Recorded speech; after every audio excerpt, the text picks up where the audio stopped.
Asperger's syndrome has been a lifelong challenge for one young man who at times felt hopeless. But that changed when he was introduced to bodybuilding. He learned how focusing on a passion could transform his life both physically and mentally. Here's Wes Norton's inspiring story.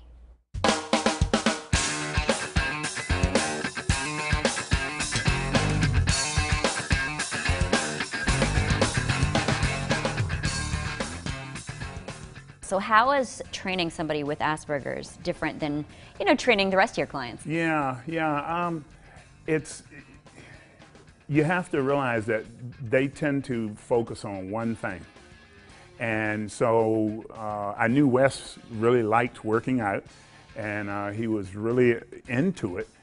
He had never competed. I don't know if he had ever even thought about competing. And so I kind of helped channel Wes's energy into his weight training and giving him a lot of guidance with nutrition as well as supplementation and exercise.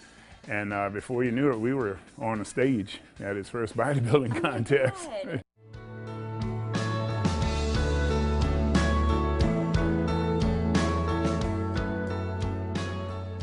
Why did you decide that you wanted to try bodybuilding?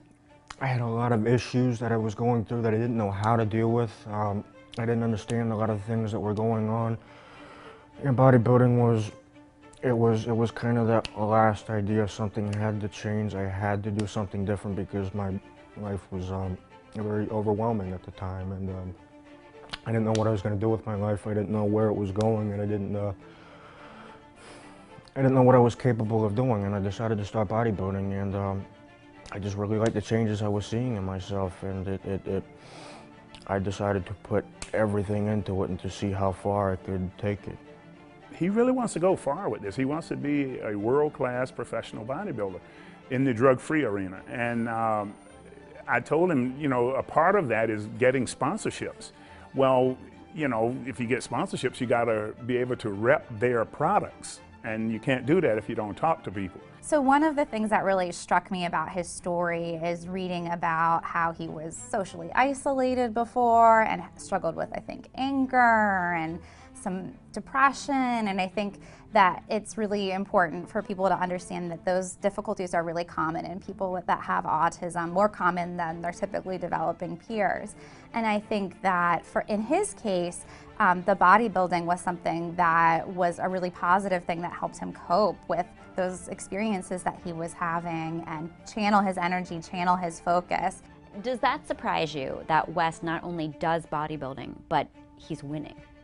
I think anything's possible. No, it doesn't surprise me. I've worked with so many people that have autism that are able to channel, their areas of difference into their strengths. And so I think that that's a part of autism that people don't often hear about as much, is how some of their differences can really turn into strengths and lead them to be really successful.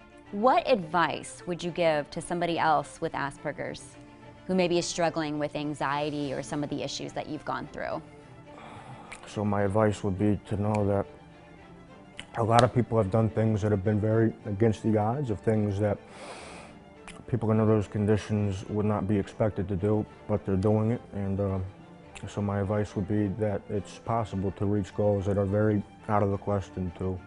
I'm just glad that his mom brought him to me. I'm glad that the Lord blessed me with the knowledge and ability to do what I do, and that Wes and I were able to, our chemistry worked, where he listens to me, he does the things I ask him to do, and it's really helping him in a very positive way. I have Asperger's, but I don't let it control me. I don't feel held back by it. I feel like there's anything that I can do, and I've showed that to myself. And and it's not just about Asperger's, but anybody maybe who has challenges in their life, that they have goals that they're reaching for themselves. And Asperger's isn't something that I've let hold me back. If anything, I've used it to kind of push me forward and to feel strong that I'm still able to do what I'm able to do, and able to keep moving forward.